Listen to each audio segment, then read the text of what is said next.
is our 6th annual Martin Luther King celebration at the Roosevelt Public Library.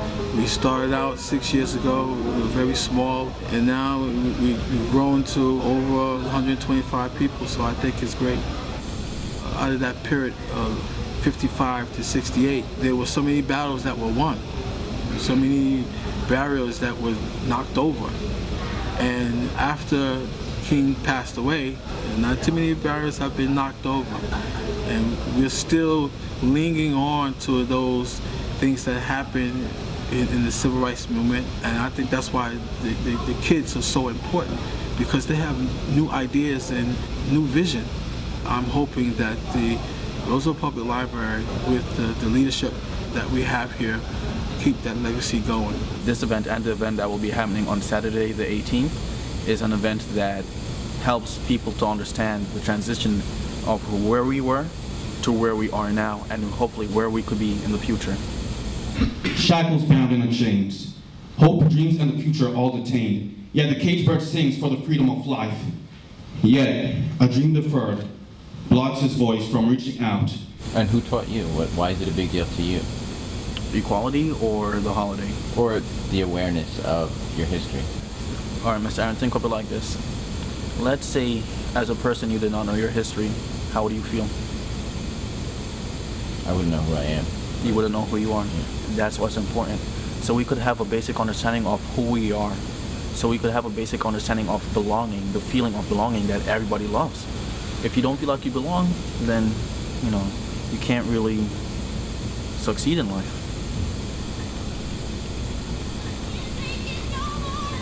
And I feel like, you know, a lot of African American children, like my generation, I feel like they're kind of moving away from all of the segregation, the slavery, all of that. I feel like they're not really learning as much about it. Like, we don't know as much about it as we should know. And I feel like it's great that, you know, the library, we get to come here and we get to learn more about it. And I think that more students should come and learn more about it, learn about their history. I attended the school district of Malvern, and I remember as a child that while I was sitting in class, there were parents outside basically picketing because there were Negro children inside going to class, and they had signs that said, "Niggas go home." It was through that my character, my strength, and the legacy of just understanding my culture was born. I'm always inspired by the path that Dr. Martin Luther King Jr. has lived for us to follow. Dr. King had high standards for social justice and political activism.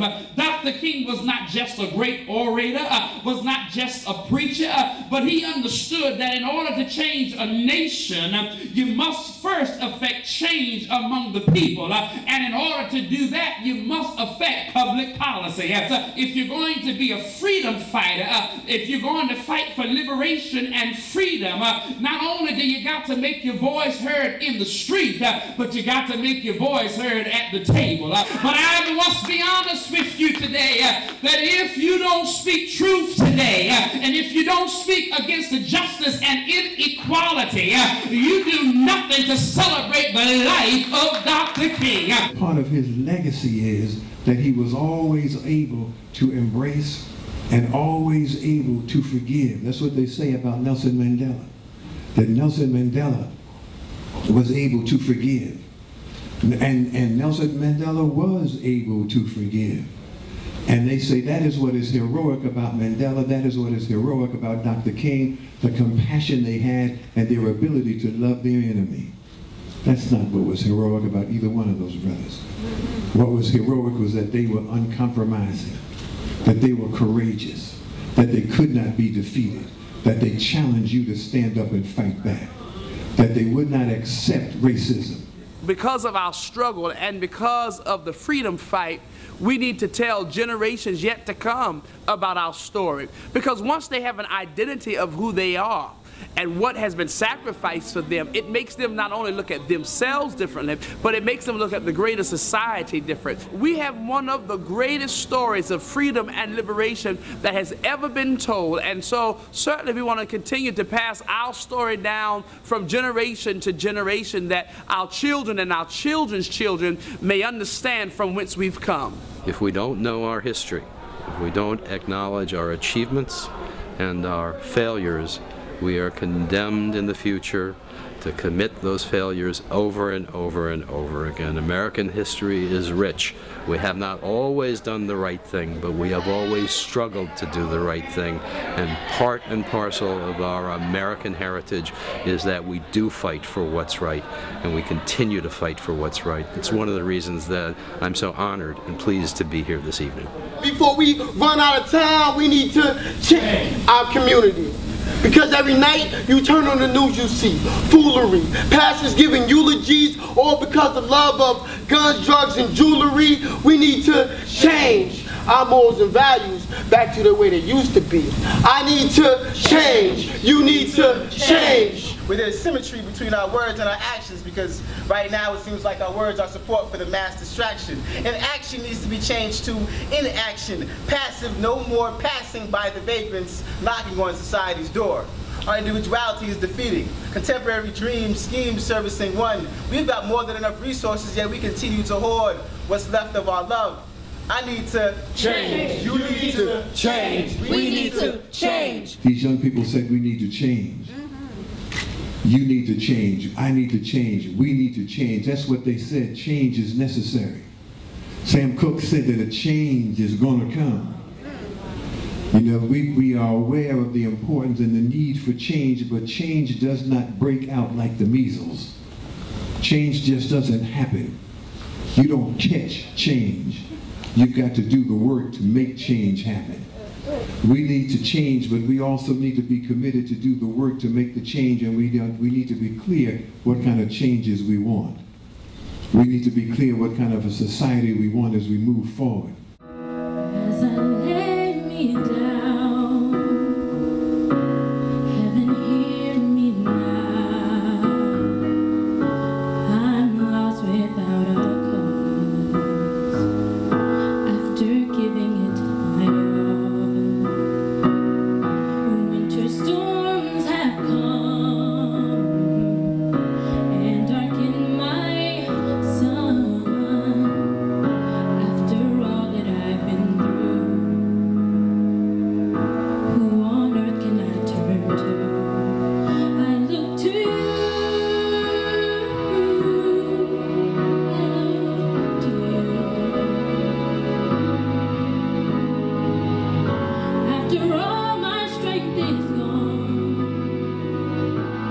in you I can be strong. I look to you.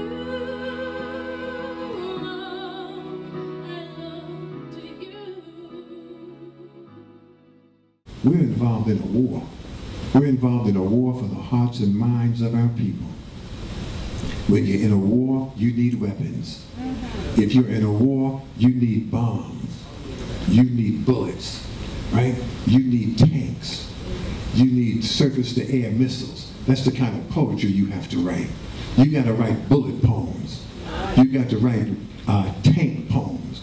You got to write surface-to-air missile poems. You've got to be involved. You've got to fight back. We are involved in a struggle for the minds of our people, and the enemies of our people are using every weapon they can to destroy our minds.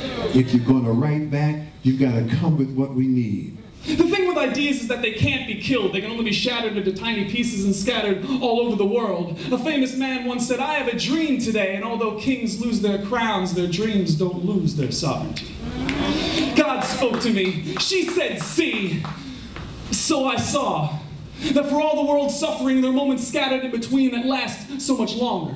That a person's soul is worth more wealth than the world could muster up and squander. When a hand reaches for another in a gesture of compassion, it reaches across the rations of time to unite distant sisters and brothers. I have seen the best of mankind exemplified in times of need, but when all is in its place, we turn our face to greed. Well, there are mouths to feed and children to clothe, with plenty to go around. The wealthy with walk-in pantries and closets sigh and ask us, how? You see, life is much more beautiful than the strife it often seems. We're sleep deprived, but if we open our eyes, we'll find the answers lie in our dreams. Because today, I woke up to a mushroom cloud, and the sound of all my dreams exploding. Now all I can do is wait for the fallout and pray that these dreams are deemed worth holding. All right. Thank you. Too many of our people put their heads in the sand, but you must understand, you better read your newspaper. You better learn to go to the board meeting. You better understand what they're doing while you're home asleep. You need to know why they're having meetings while you're at work and you can't get there, because they don't want you there. But the real fighters for justice and equality can't sit back while others hold us by our neck, take our freedom away from us, take our equality away from us, and use us as though we are objects rather than the wonderful creation that God has made us to be. We are the best educated, the wealthiest, the greatest experienced black people collectively anywhere in the world. If we use what we have, if we use the talent, the energy, the training, the money, if we use it intelligently, if we use it strategically, we can influence policy in this society and make the dream of Langston Hughes a reality, to make the dream of Martin King a reality. We are the people who have always had the dream for what America should be. We are the people who always had the dream for what America could be.